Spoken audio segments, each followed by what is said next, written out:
दादाला सगळं कळलं हे तू केलंस तर आयुष्यभर तोंड बघणार नाहीये तू तुझं. आत्या आता तरी कुठे बघताय ते माझं तोंड? आत्या, बाबांना माझा प्रचंड राग आहे, पण दादावर खूप प्रेम करतात ते. बाबाच्या खूप अपेक्षा आहेत दादाकडून. त्याचा खूप जीव आहे त्यांच्यावर. बाबांना जर कळलं ना की हे सगळं दादामुळे झालंय तर बाबांना ते सहन नाही होणार. प्लीज, त्यांच्या खूप जीवारी लागेल, तुटतील ते. पण आत्या, तू समजून घे, हा आरोप जर मी माझ्यावर घेतला ना तर काही फरक पडणार नाहीये. बाबा माझा द्वेष करत होते, इथून पुढे करतील आणि आयुष्यभर करत राहतील. नाही, माझ्या आणि त्यांच्यामध्ये शिल्लक असलेलं नातं कायमचं संपून जाईल. दादा, तू समजून घे, हा आरोप मी माझ्यावर घेतल्याने तुला इथून पुढचं तुझं आयुष्य नॉर्मल जगता येईल. दादा, बाबांचं तुझ्यावरचं प्रेम तसंच राहील. तुम्ही दोघं प्लीज समजून घ्या. मला जर शिक्षा झाली ना तर काही प्रॉब्लेम होणार नाहीये. दादाला शिक्षा झाली तर खूप गोष्टी बिघडतील. नाही दीप, हे सगळं चुकीचं आहे. ही गोष्ट गणित सोडवल्यासारखी नाही सोडवता काही येणार गोष्टी आहे. आत्या गणित सोडवल्यासारखीच सोडवावी लागतात. तू समजून घे, आपल्याकडे दुसरा कुठलाही पर्याय नाही आहे. आपल्या हातून चूक घडली आहे, त्यामुळे शिक्षा आपल्यापैकीच कोणाला तरी भोगावी लागणार. ते मी भोगायला तयार आहे. त्यापेक्षा मी स्वतःचा जीव घेतो ना. मी गुन्हेगार आहे सांगण्यात. दादा, मला शिक्षा व्हायला प्लीज, नाही. समजून घे. तुम्ही असं दोघं नाही. थांबा जरा. काय करताय? आपण विचार करू, ह्याच्यातनं वेगळा काहीतरी मार्ग निघेल. दुसरा कुठलाही मार्ग नाही आहे. निघेल. नाही आहे. Please please. दीप अरे दीप, दीप. ऐक, दीप. दीप,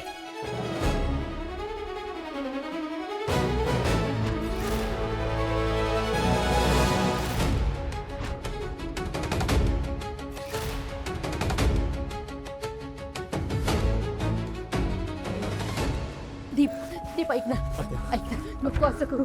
हा वेडेपण आहे दीप, नको आत्या, असं आत्या, करू. आत्या, हे बघ, मला फक्त तू माझ्याबद्दल काय विचार करते याने फरक पडतो. आत्या, दादा बाबाच्या पाठीचा कण आहे. तो उद्या जर जेलमध्ये गेला ना तर बाबांना हा धक्का नाही सहन होणार.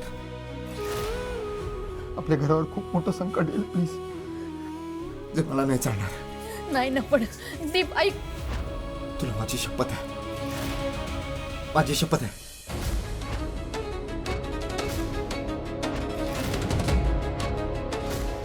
स्वराज, सुलोचना.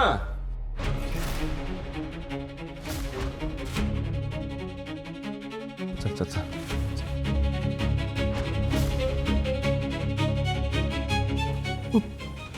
बाबा, तो ऐक ना माझं. नको हे बघ, मी जे सांगतोय तेच कर. Please please. एक व्यवस्थित कर. शट.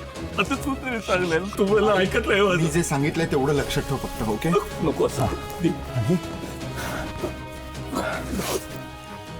चल, शांत व्हा सगळ्यांनी प्लीज. मी जे सांगितलं तेवढं लक्षात ठेवा. कुठे आहात सगळे?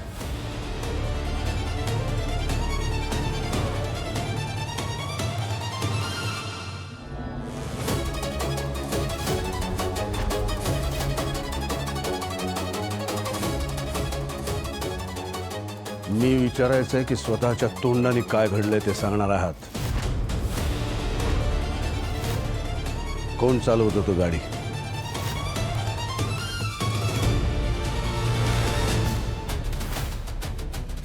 काय विचारतो मी, तोंड शिवली आहेत का तुमची? कोण चालवत होतं गाडी?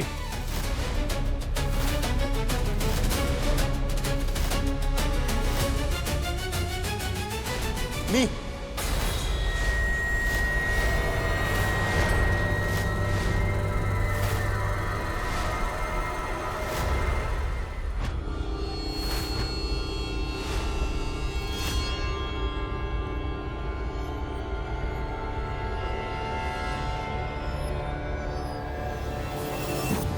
मी चालवत होतो गाडी.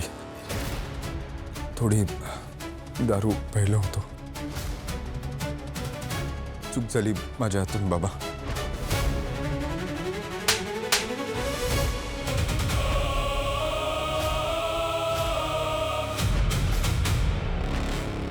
खबरदार मला बाबा म्हणालात तर.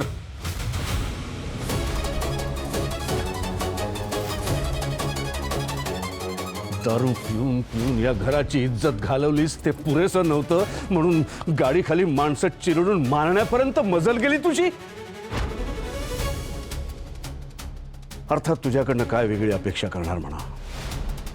आधी जन्मदा त्या आईला मारलंस, आता त्या गरीब घरातल्या माणसाला मारून आलायस. अरे 2 दिवसावर लग्न होतं त्या घरात, नवीन आयुष्याची स्वप्न बघत होते, ते सगळं उद्ध्वस्त केलंयस तू. पर निर्लज्जासारखा दारूचं कारण देतोयस. कुठल्या जन्माची शिक्षा देतोयस तू मला?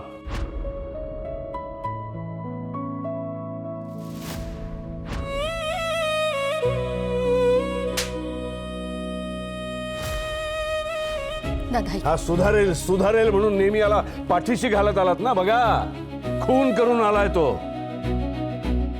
याने याच्या गुन्ह्याची शिक्षा भोगलीच पाहिजे. अहो थांबा ना तुम्ही मध्ये पडू नकोस. कोणीही मध्ये पडायचं नाहीये.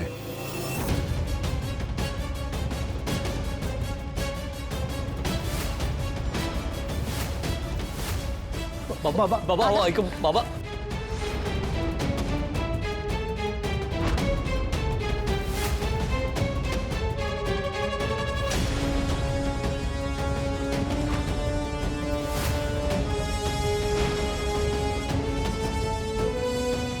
अरे अटक करा, अटक करा. खऱ्या गुन्हेगाराला अटक करा. गरीबाला न्याय मिळालाच पाहिजे. गरीबाला न्याय मिळालाच पाहिजे. गरीबाला न्याय मिळालाच पाहिजे. साहेब, हे लोक ऐकायलाच तयार नाहीयेत. यांच्या युनियनची अजून माणसं जॉईन होतील आणि असं चालू राहिले ना तर दंगा होईल इथे. अरे शांत व्हा, शांत व्हा सगळे. चार्ज करा यांच्यावर. चार्ज मिळालाच पाहिजे. आम्हाला न्याय मिळाला.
साहेब, हा माझा मुलगा याने केला ऍक्सिडेंट.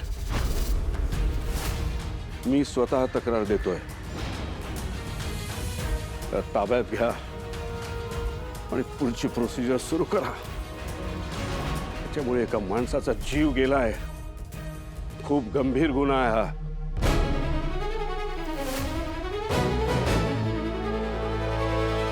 मला माफ करा. मला माहिती आहे तुम्ही जे गमावलंय ते भरून येणं कधी शक्य नाही, पण तरी माझ्याकडून जेवढं होईल तेवढं करीन मी.